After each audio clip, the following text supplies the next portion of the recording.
Grave accident de la circulation hier sur la route Misélé-Matsassa. Bilan de la catastrophe, 9 morts.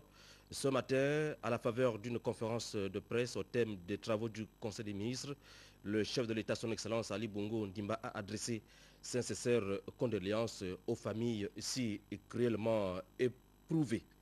Le président de la République, qui a donc bouclé cet après-midi son séjour de 2 jours en terre migovéenne, marqué par des meetings, des audiences, plusieurs visites et bien sûr les travaux du 6e Conseil des ministres délocalisé suivi d'une importante conférence de presse.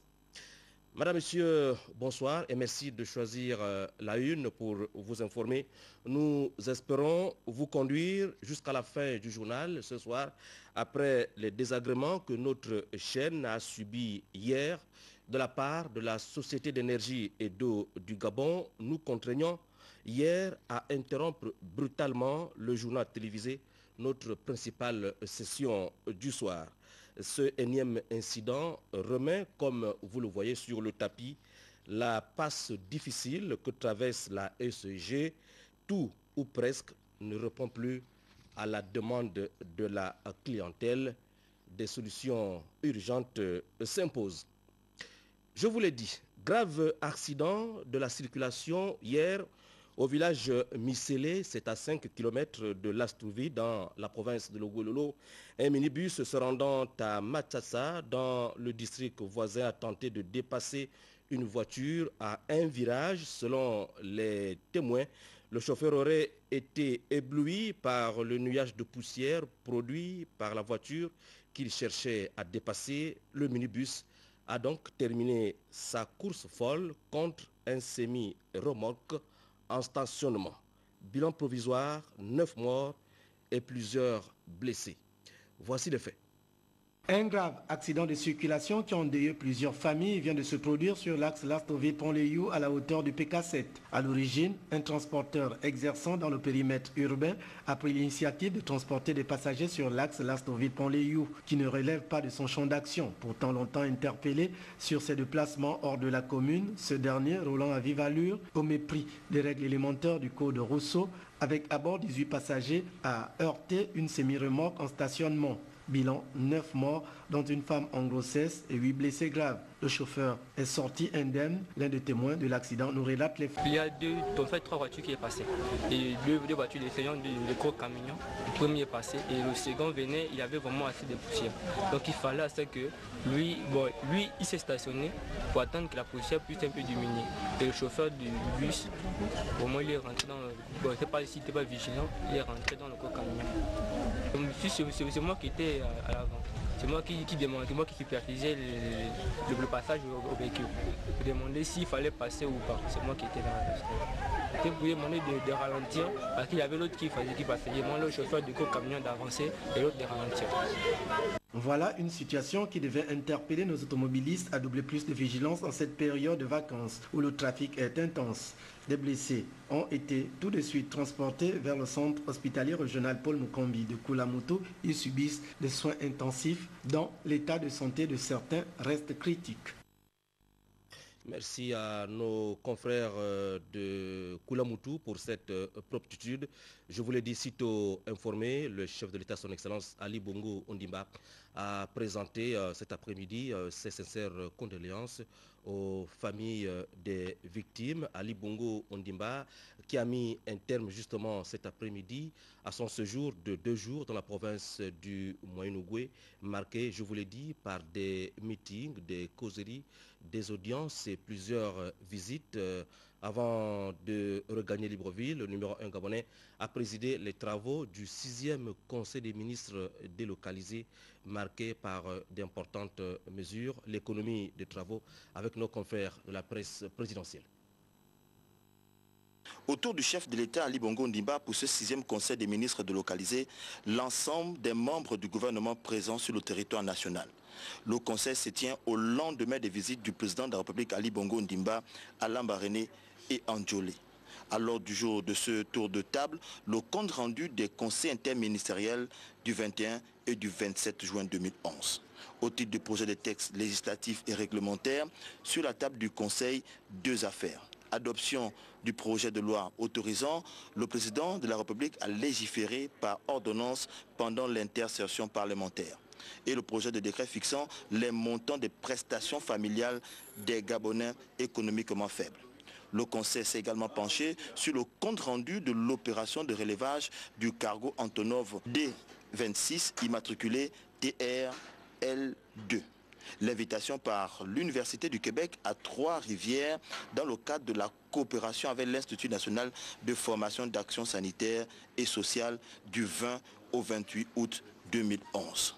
La participation à la 61e session du comité régional de l'OMS pour l'Afrique à Brazzaville au Congo du 29 août au 2 septembre 2011. L'invitation pour une séance de travail en Chine par la société Sino-Hydro du 3 au 10 juillet 2011. Et l'invitation également pour une séance de travail en République de Corée du Sud du 30 juin au 3 juillet 2011. Le communiqué final sera rendu public à la fin des travaux.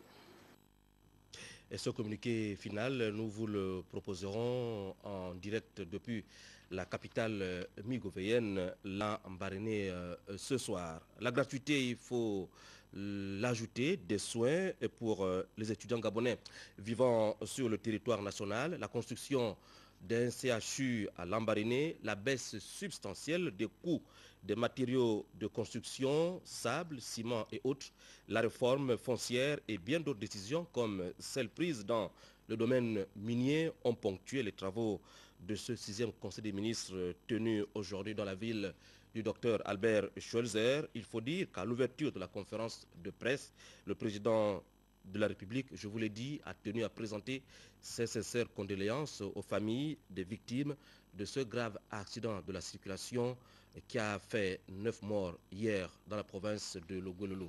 Nous écoutons le chef de l'État. Nous avons été, comme vous, informés de la survenue d'un grave accident de circulation qui s'est produit hier au village Misélé, situé à 5 km de Lastourville. Cet accident a occasionné la mort de 9 de nos compatriotes. Aussi, au nom du gouvernement et à mon nom propre, j'adresse donc mes condoléances les plus attristées aux familles des disparus et partage avec ces mêmes familles éplorées cette douleur. Le 6e Conseil des ministres dit délocalisé s'est tenu à Lambaréné ce jour 28 juin 2011. Il intervient après ceux de Port-Gentil, Oyem, Chibanga, Makokou et Kulamutu. Ce conseil nous a permis, comme il est de coutume, de nous appesantir sur certaines questions essentielles qui ont trait à la mise en œuvre de la politique de l'émergence. Premier point, l'élargissement des prestations de la CNAMGS aux étudiants régulièrement inscrits sur le territoire national. La formation étant un pilier essentiel de l'action de la politique que je conduis, il est important que les jeunes Gabonais bénéficient d'un environnement propice à leur épanouissement. C'est pourquoi j'ai décidé de la prise en charge par la CNAMGS des soins de santé des étudiants gabonais inscrits sur le territoire national. Cette mesure permet d'offrir à nos étudiants l'accès à des soins de qualité par la couverture de l'assurance maladie. C'est aussi une mesure qui met au même niveau, de manière équitable, les étudiants boursiers gabonais sur le territoire national à ceux de l'étranger qui bénéficient, eux, d'une assistance maladie obligatoire. Deuxième point, la construction du centre hospitalier universitaire Albert Schweitzer de Lambaréné. La définition de ce projet est faite avec l'appui de l'université de Harvard et de l'université de Tübingen au profit de la fondation Albert Schweitzer de Lambaréné. Les travaux devront démarrer avant la fin de l'année en cours, étant entendu que la livraison devra se faire en 2013, coïncidant avec la célébration du centenaire de la création de l'hôpital par le docteur Albert Schweitzer. L'hôpital Albert Schweitzer a toujours joué un rôle dans l'amélioration du système sanitaire gabonais. Et afin de redonner à cette structure non seulement son lustre d'antan, mais plus encore, j'ai donc décidé d'y créer un centre hospitalier universitaire. Cette institution a vocation à devenir un centre d'excellence pour la santé publique, la gestion hospitalière, la formation et la recherche scientifique. Et de ce fait, elle contribuera au rayonnement du Gabon dans le secteur sanitaire. Nous vous annonçons qu'au cours de nos programmes du soir, vous suivrez l'intégralité de cette conférence de presse donnée par le chef de l'État au terme des travaux du 6e Conseil des ministres localisés de Lambaréné. Nous rappelons que hier, Ali Bongo Ondimba a appelé les Migovéens à la cohésion, pointant du doigt certains responsables politiques qui entretiennent des divisions parmi les populations à des fins politiciennes. Le chef de l'État veut des Moyenogoué forts et prospères. Presse présidentielle. Après Lambaréné, où s'est tenu un grand meeting à l'aéroport Georges Rawiri, le chef de l'État, Ali Bongo Ondimba, la première dame, Madame Sylvia Bongo Ondimba, le premier ministre Paul Biogimba et quelques membres du gouvernement se sont rendus à Ndjolé. Ndjolé, deuxième ville de la province du Moyen-Ogoué. Sur place, plusieurs temps forts ont marqué cette rencontre. Le maire a souhaité la bienvenue à ses hôtes. Il a également présenté les préoccupations des populations. Excellence, président de la République, vous allez accorder des audiences. Les doléances d'Indjolène et Indjoène, ils seront formulés.